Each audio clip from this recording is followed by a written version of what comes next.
Pada kesempatan kali ini, kami akan membahas tentang manajemen piutang.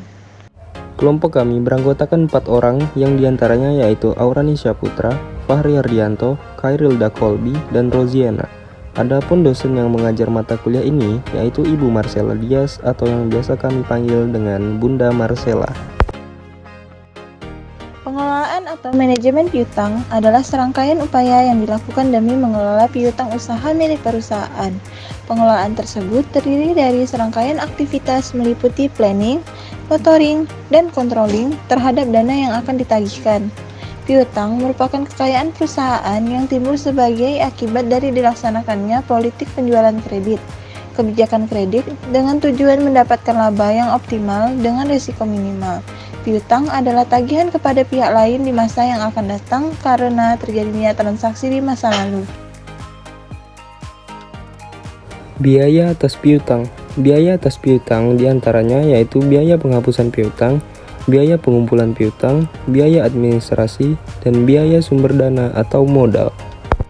Alasan perusahaan melakukan penjualan secara kredit, yaitu meningkatkan penjualan. Perusahaan memiliki kapasitas produksi yang menganggur persaingan pasar.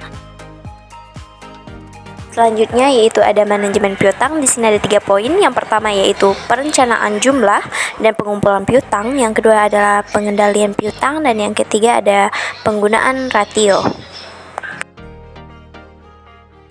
Perencanaan jumlah dan pengumpulan piutang.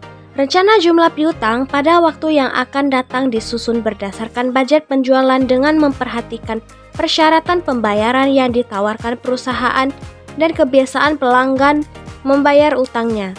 Besarnya rencana piutang akan berpengaruh dari sejumlah resiko piutang berupa piutang tak tertagih yang diestimasikan oleh pihak perusahaan. Baik, selanjutnya itu memiliki piutang usaha memang mengandung biaya, tetapi biaya yang terkandung dalam piutang akan diimbangi dengan adanya penjaminan kredit yang meningkatkan penjualan. Apa sih kebijakan kredit yang optimal? Nah, di sini yaitu yang dapat menyeimbangkan besaran biaya dan manfaat piutang usaha.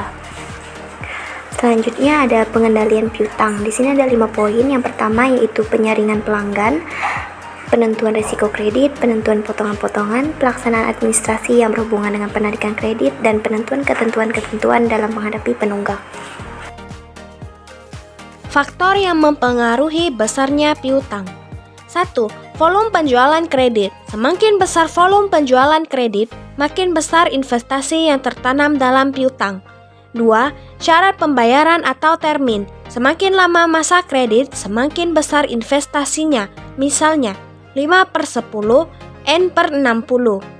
3. Ketentuan tentang pembatasan kredit. Batasan kredit dapat berupa kuantitatif, plafon kredit atau limit jumlah kredit. Semakin besar plafon kredit per pelanggan, maka besar investasi yang diperlukan. Dan kualitatif, seleksi terhadap pelanggan kredit.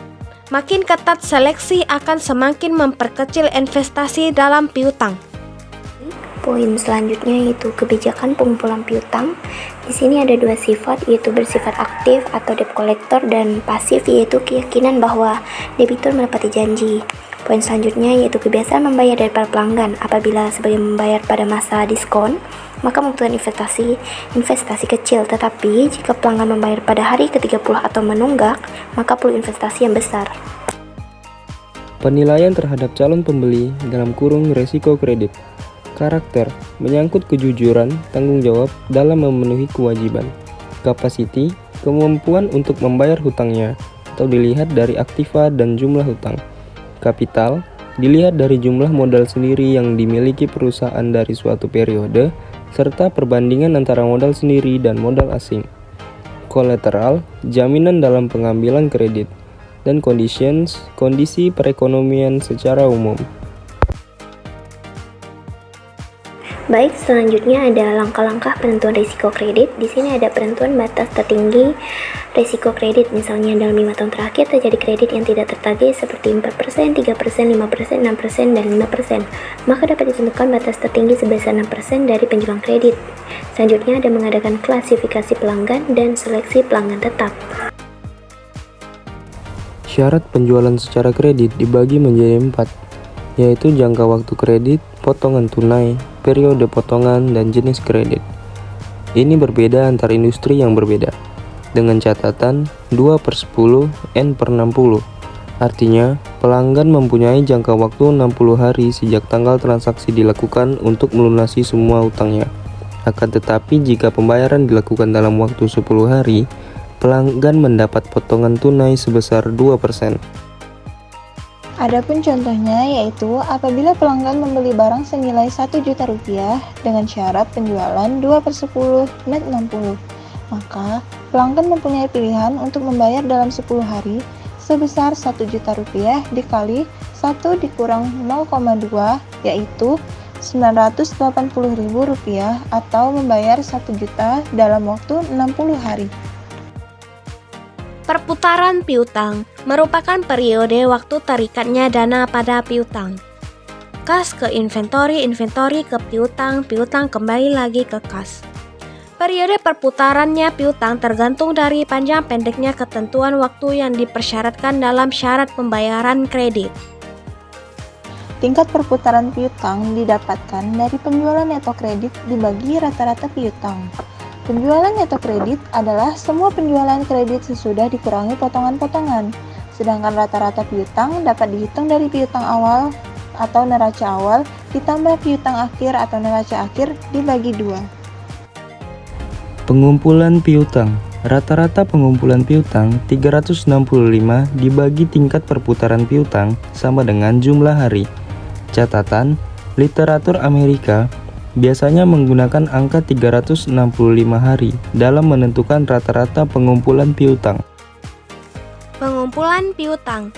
Kegunaan hari rata-rata pengumpulan piutang. Untuk menilai efisiensi dalam pengumpulan piutang. 1. Efisien jika rata-rata pengumpulan piutang lebih kecil dari waktu piutang yang telah ditetapkan. 2. Inefisien jika rata-rata pengumpulan piutang lebih besar dari waktu piutang yang telah ditetapkan. Penjualan kredit 2018 100 juta, 2019 100 juta. Piutang awal tahun 2018 20 juta, 2019 30 juta.